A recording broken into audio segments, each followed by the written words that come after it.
Russia, Ukraine, NATO, the US, the propaganda war. Part 2. Governments and media use propaganda to shape public opinion, undermine trust, amplify division, and sow discord, mostly in other countries. A statement, video, or news report, whatever, doesn't need to be false or fake to be propaganda. If the intent is to influence behavior, public attitudes, opinions, perceptions, or emotions, it could be propaganda. One way of telling if your media have gone into propaganda mode is to compare what they said about the subject before the narrative changed.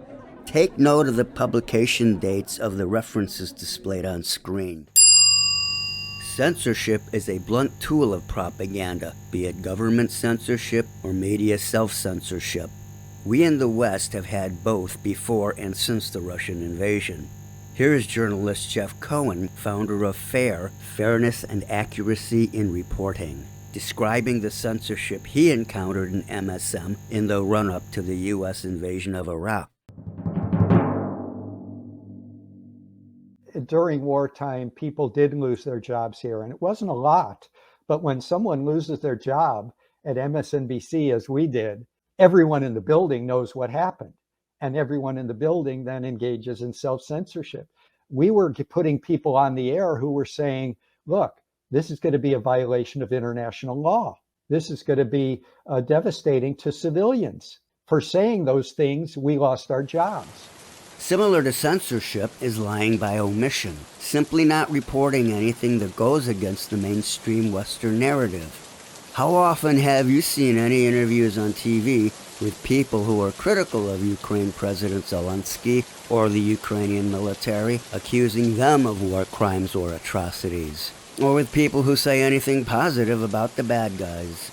Another propaganda technique is to demonize the source and attack the messenger that reports stuff contrary to the Western narrative. Anything that comes out of Russian media is pure propaganda. Or, you must be a Putin lover. And anything coming out of Western MSM must be true. And then there's the pot calling the kettle black, accusing the enemy of doing things you've already done. This is something the U.S. does often, because the U.S. has done so many things to so many countries around the world. Russia isn't doing in Ukraine anything that the U.S. hasn't already done elsewhere. Droning on about Russia's use of drones in Ukraine, while ignoring that the U.S. pioneered and mastered the use of drones in warfare, and that U.S. drones have already killed more civilians than Russia's drones are ever likely to kill in Ukraine. But the drones Russia uses in Ukraine are suicide drones, while the drones the U.S. uses in other countries are, well, homicide drones. And some of them are serial killers. The claim that Russia interfered in U.S. elections. This might be true, but the U.S. interfered in Russia's 1996 election and is hands down the world champion of interfering in other nations' elections and politics.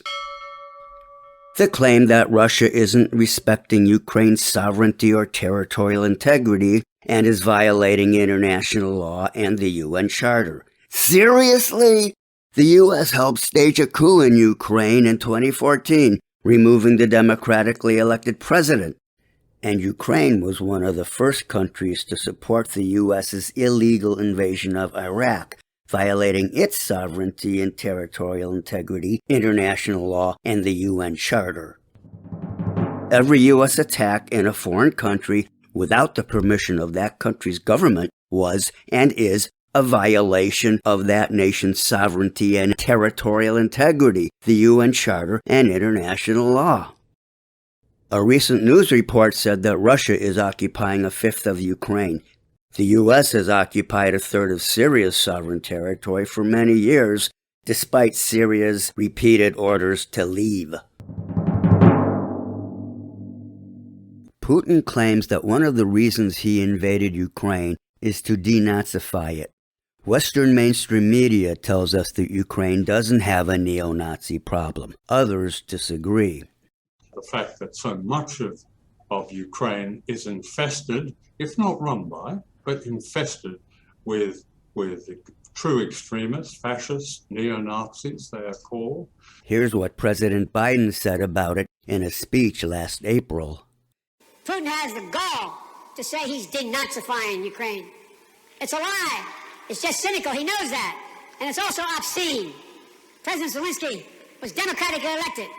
He's Jewish. His father's family was wiped out in the Nazi Holocaust. There is ample evidence that extreme right-wingers, fascists, neo-Nazis as they are now called, in Ukraine have historically been and currently are extremely influential, powerful, dangerous, and destructive. Be they members of right-wing militias, political groups, members of the military and police, or public officials. But what exactly is denazification? And how do you denazify a country anyway? Following the lead of President Biden and other Western leaders, Western media have framed the Ukraine conflict in black and white. A battle between democracy and autocracy, between liberty and repression. Before Russia invaded, Ukraine was considered the most corrupt country in Europe.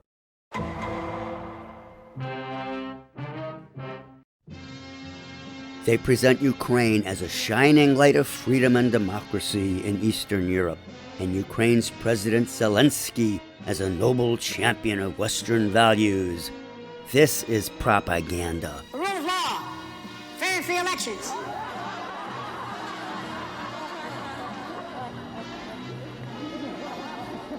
The freedom to speak, to write, and to assemble.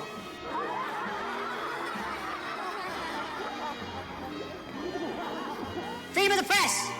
These principles are essential in a free society. Ukraine is no bastion of free speech and liberty.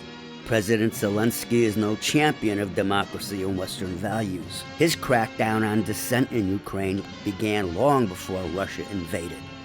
Commenting on Zelensky's decisions to ban political parties and independent TV, research scholar Daniel Greenfield said, "Now, mind you, this kind of thing is standard in much of the world, including Russia. But the whole argument for Ukraine was that it was supposed to be better than Putin's Russia, which arguably it isn't."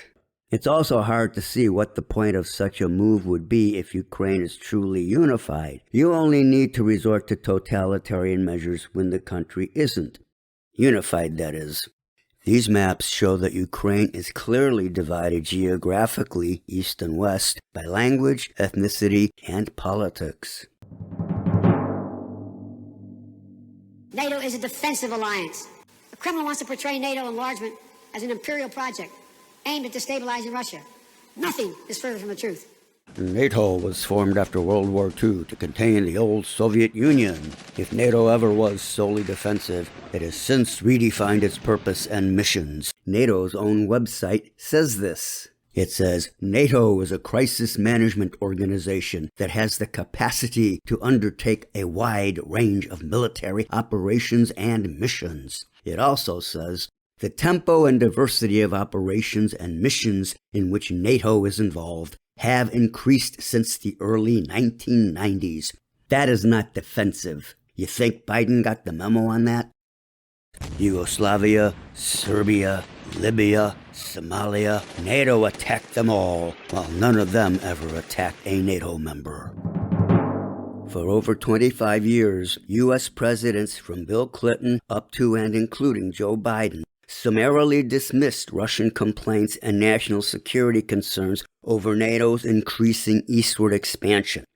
These maps from about 2018, before the Russian invasion, show NATO's eastward expansion and its deployment of forces. Now, the Baltic states of Estonia, Latvia, and Lithuania are NATO members, and NATO-US weapons are right on Russia's border.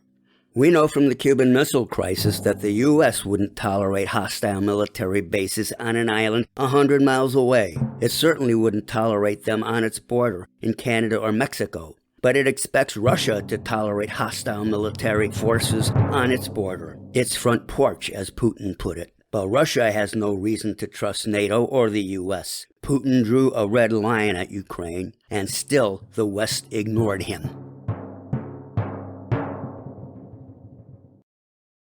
Since at least World War II, modern wars have been fought mostly in urban environments, so you can expect civilian casualties and the destruction of infrastructure. But Western media report on Ukraine as if they've never seen a modern war before.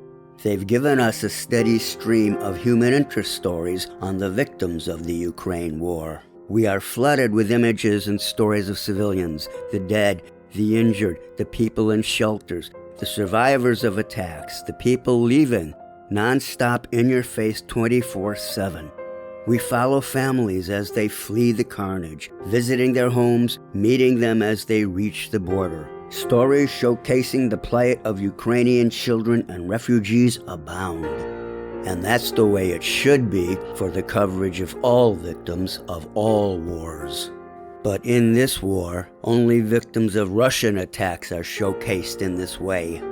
All deliberately intended to pull at the heartstrings and stoke sympathy for Ukrainians and hate for Russians. And because of that, this coverage is propaganda. On November 15th, a Russian-made missile landed in NATO member nation Poland, killing 2 people. The Western media accused Russia of attacking Poland. Ukraine's President Zelensky also charged Russia with attacking Poland.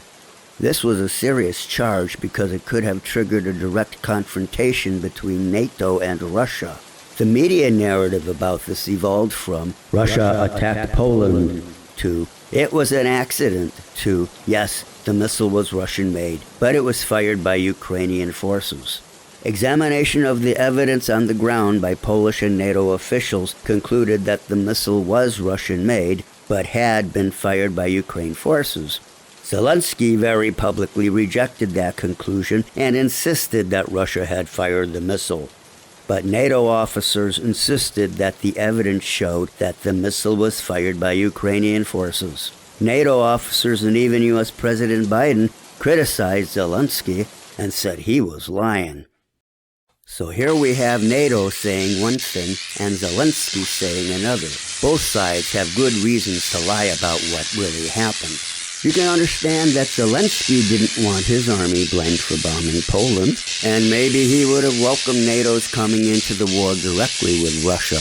But it's probable that NATO officers don't want a direct confrontation with Russia because that could easily go nuclear, and we'd all lose. They are content to funnel military aid to their proxy Ukraine and fight Russia down to the last Ukrainian soldier. Now, we weren't there. We don't know firsthand what really happened and who was lying or telling the truth.